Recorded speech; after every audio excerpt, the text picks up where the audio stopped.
अज़ीज़ तलबा व तालिबात, इंजेज़ाब के वज़ू के बाद, वाटर एब्ज़ॉर्बिंग ऑर्गन्स के बाद जो टॉपिक हम पढ़ने जा रहे हैं ये है जड़ बाल की साख्त।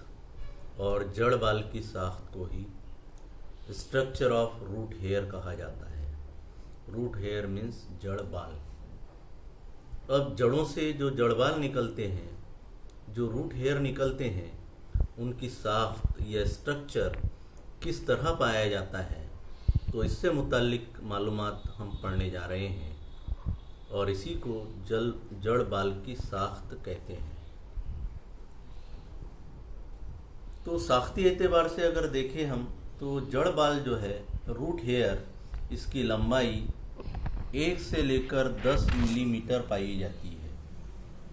यानी रूट हेयर जो है, जो जड़ों से जड़ बाल निकलते हैं, इन रूट हेयर की लंबाई अगर देखें हम तो 1 से लेकर 10 मिलीमीटर पाई जाती है। जड़ बाल जो है ये नली नुमा ट्यूब शक्ल के पाए जाते हैं, जो जड़ों से निकलते हैं। ये बेरंग होते हैं, यानी कलरलेस पाए जाते हैं और अनब्रांच होते हैं, यानी इनमें किसी भी किस्म की शाखें नहीं पाई जाती। और उसी के साथ साथ रूट हेयर जो है जड़ बाल, ये शॉर्ट ल्यूड होते हैं। यानी शॉर्ट ल्यूड में मतलब ये जल्द ही मुरझा जाते हैं, ये जल्द ही ख़त्म हो जाते हैं, तो ये शॉर्ट ल्यूड पाए जाते हैं। उसके बाद अगर देखें हम तो जड़ों से जड़ बाल किस तरह से निकलते हैं, मतलब ये शक्ल के अंदर में दिखाया गया है। तो जड़ों में जो रूट एपिथेलियल सेल जो पाए जाते हैं, यानी जड़ों में जो खुलियात पाए जाते हैं, इन खुलियात को ही रूट एपिथेलियल सेल कहते हैं। और इन्हीं रूट एपिथेलियल सेल से जड़ बाल या रूट हेयर क्या होते हैं, जड़ों से निकलते हैं।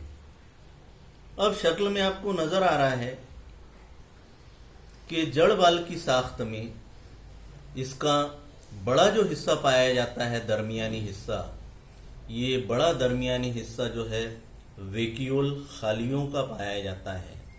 यानी जड़ बाल की साख्त में अगर हम देखें, वेक्यूल या खालिए जो है ये कैसे पाए जाते हैं, बड़े पाए जाते हैं। यहाँ पर दरमियानी हिस्से में आपको वेक्यूल नज़र आ रहा है, खालिए नज़र आ रहे हैं, लेकिन जड़ बाल की साख्त में ये वेक्यूल कैसे पाए जाते हैं, बड़े पाए जाते हैं। और वेक्यूल के करीब ही एक जानिब जड़ बाल में एक मरकज़ा न्यूक्लियस पाया जाता है। और रूट एपिथेलियल सेल जो है इसमें ऊपर की जानिब जड़ बाल की साख्त में माइटोकॉन्ड्रिया या तवानिया जो है इसमें पाया जाता है। माइटोकॉन्ड्रिया तवानिया जो है, इसका काम क्या होता है, ये तवानाई मुहैया करने का फेल अंजाम देता है।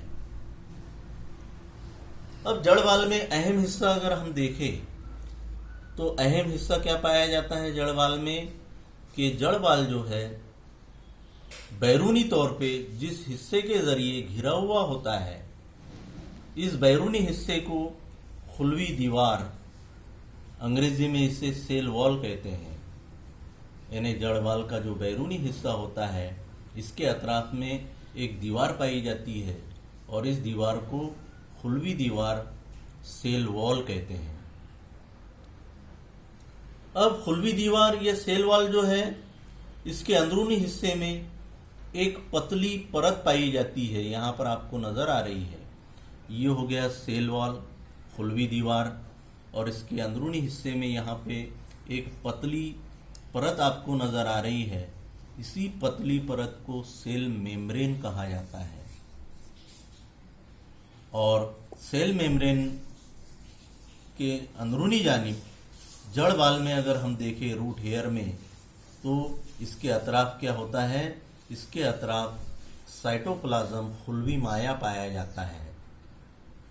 खुलिये में जो माया होता है, उसी तरह से जड़ बाल की साख्त में अगर देखें हम तो सेल मेम्ब्रेन के अंदरूनी हिस्से में सेल वॉल के अंदरूनी जानिब इसमें जो मायनुमा हिस्सा पाया जाएगा, यहाँ पर आपको जो नज़र आ रहा है, इसी मायनुमा हिस्से को खुलवी माया या इसको अंग्रेजी में साइटोप्लाज्म कहा जाता है। अभी हमने देखे कि जड़बाल में अहम दो हिस्से दिखाई दे रहे हैं हमको।